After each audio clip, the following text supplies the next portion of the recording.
چھوڑ کے جا رہے ہیں۔ اسماعیل علیہ السلام حاجرہ ہیں، کبھی صفا پہ ہیں کبھی مروہ پہ ہیں، صرف یہی پوچھتی ہیں اچھا صرف اتنا بتا دے کہ کس کے سہارے چھوڑ کے جا رہے ہیں؟ کہا جس کے قبضے میں تیری اور میری جان، اس کے سہارے پہ چھوڑ کے جا رہے ہیں، اور اس کے سہارے پہ چھوڑ کے جا رہے ہیں جاؤ۔ اور پھر اللہ نے کہا ان الصفا والمروہ من شعائر اللہ، یہ صفا اور مروہ میری نشانیاں ہیں، اس میں حاجرہ باقی ہے، اس لیے حاجیو جب تک تم اس میں صحیح نہیں کرو گے تمہارا حج قبول نہیں ہے۔ ان الصفا والمروہ من شعائر اللہ فمن حج البیت واعتمر فلا جناح علیہ ان یطوف بہما فمن تطوع خیرا فإن اللہ شاکر علیم۔ یہ پرماننٹ اللہ نے بنوایا، اس لیے میں نے تمہاری یہ آزمائش کی لیدخل المؤمنین، کہ تاکہ مومنین کو اور مومنات کو جنات تجری من تحتها الانہار، ایسی جنتوں میں داخل کرے جس کے نیچے نہریں جھوم رہی ہیں۔ اور یہ بڑا منظر ہے، بڑا دلکشا منظر، اور دل کے اندر ایسی اس کی کیفیت پیدا ہوتی ہے کہ یہ چھوٹی سی نہر چلتی ہے نا، لوگ صبح یا اس کے اوپر جاتے ہیں، اور جن کے محلوں کے ساتھ نہریں چھو کے جا رہی ہوں گی، اور نہریں ایسے پانی کی گہرے آسر بتھرے ہوئے نہر، کوئی مٹی ریت نہیں ہوگی، اور ریت اس کی کیا ہوگی؟ ہیرے اور موتی ہوں گے، کنارے ہیرے اور موتی ہوں گے، وہ نہریں ساتھ چل رہی ہوں گی، بنانے کی ضرورت نہیں، بنی بنائی ہوں گی، اور موتی ہو ہیرے کے گھر ہوں گے، کستوری کا گارا ہوگا، وہ کیسے گھر ہوں گے؟ اس لیے اس دنیا کے لیے نہ جیو، اللہ کے لیے جیو، جو اللہ چاہتا ہے وہ کرو۔ میرے محمد صلی اللہ علیہ وسلم نے دنیا کے اندر قولی شہادت بھی دی ہے اور عملی شہادت بھی دی ہے، یہ آگے آ رہا ہے کے ساتھ کہ قولی شہادت کہ یہ کہا جنت برحق، دوزخ برحق، زندگی برحق، موت برحق، حساب برحق، اللہ برحق، رسول برحق، ساری چیزوں کا اللہ نے وہ قولی شہادت اور عملی شہادت بھی دی کہ جو اللہ نے حکم دیا اس کے اوپر عمل کر کے دکھایا، کہ اللہ کے جو قوانین تھے ان کو نافذ کر کے دکھایا۔ یہ نہیں ہے کہ ایسے ہی بس محمد صلی اللہ علیہ وسلم رفعنا لک ذکر، اللہ تعالیٰ نے ذکر بلند کر دیا ہے، اللہ نے کہہ دیا ہے وللہ کا سورۃ والضحیٰ میں والضحیٰ واللیل اذا سجی ما ودعک ربک وما قلی وللآخرۃ خیر لک من الاولی، کہ تیرا آنے والا وقت جو ہے وہ تو بہت ہی بہترین ہے۔ جب موت کا پیغام آ گیا تھا نا، اذا یہ سورۃ نازل ہوئی، اذا جاء نصر اللہ، سورہ نصر، تو کہا جبریل سے کیا وقت پورا ہو گیا؟ کہا اللہ کے رسول رفعنا اللہ کا ذکر، آپ کا ذکر تو بلند کر دیا گیا، اور آنے وقت کا والا وقت جو ہے وہ آپ کے لیے بہت ہی بہترین ہے،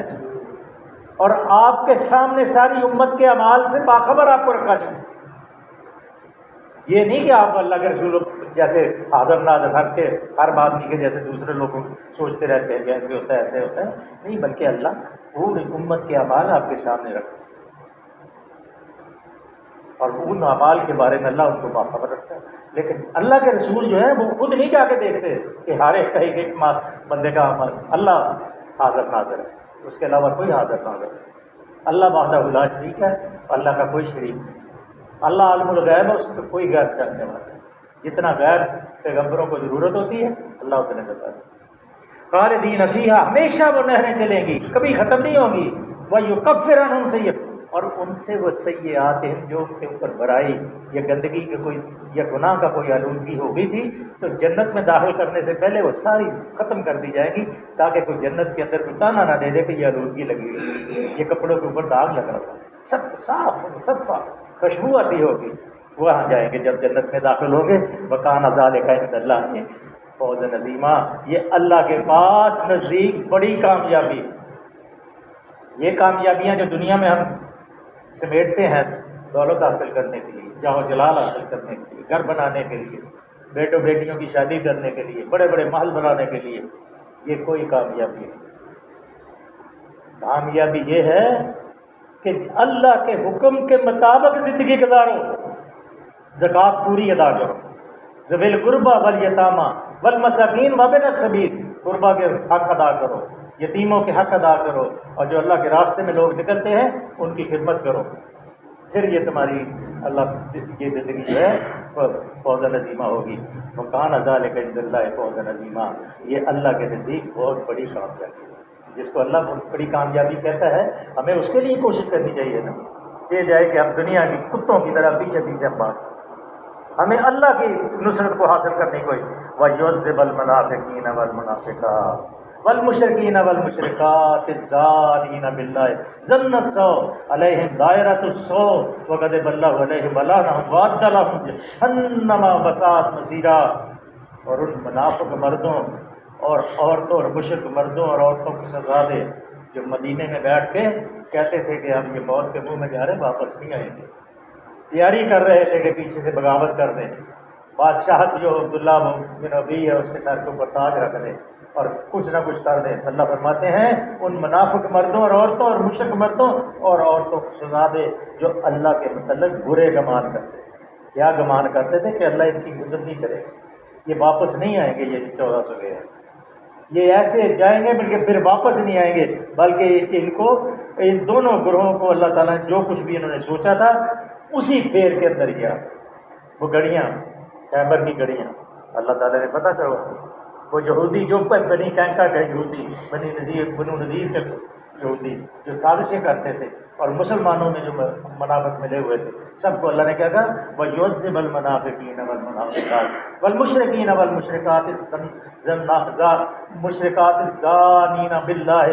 ظن السوء۔ جیسے انہوں نے گمان اللہ کے ساتھ کیا تھا اسی گمان کے پھیر میں اللہ تعالیٰ نے ان کو ان کے گرد دائرہ بنا دیا، اور اسی گمان کی وجہ سے اللہ نے ان کے اوپر علیہم دائرۃ السوء وغضب اللہ علیہم ولعنہم وأعد لہم جہنم وساءت مصیرا۔ اللہ تعالیٰ نے، اللہ کا غضب ان پر نازل ہوا اور اس نے ان پر اللہ نے لعنت کی، ان کے لیے جہنم مہیا کر دی جو بہت ہی برا ٹھکانہ ہے۔ اور جہنم کے بارے میں تو آپ کو پتہ ہے، تکاد تمیز من الغیظ کلما القی فیہ فوج سألہم خزنتہا الم یاتکم نذیر۔ جب اس کے اندر ڈالے جائیں گے چیخے گی، چکاڑے ماریں گے، اور دروغے پوچھیں گے کیا تمہارے پاس کوئی ڈرانے والا نہیں آیا تھا؟ قالوا بلی قد جاءنا نذیر، آیا تھا، ہم نے کہہ دیا کہ کچھ نہیں، ما نزل اللہ من شیء، اللہ نے کچھ نازل نہیں کیا۔ اور پھر آپ چلو اس میں تکلیف نہیں ہوگی، پیچھے اپنے سورہ زمر میں پڑھا ایک دن کی اپنے مالک سے کہے، دروغے جہنم کو کہتے ہیں ایک دن کی تکلیف کر دے عذاب کے اندر، وہاں ایک سیکنڈ کی تکلیف نہیں ہوتی، بڑا برا بہت ٹھکانہ ہے۔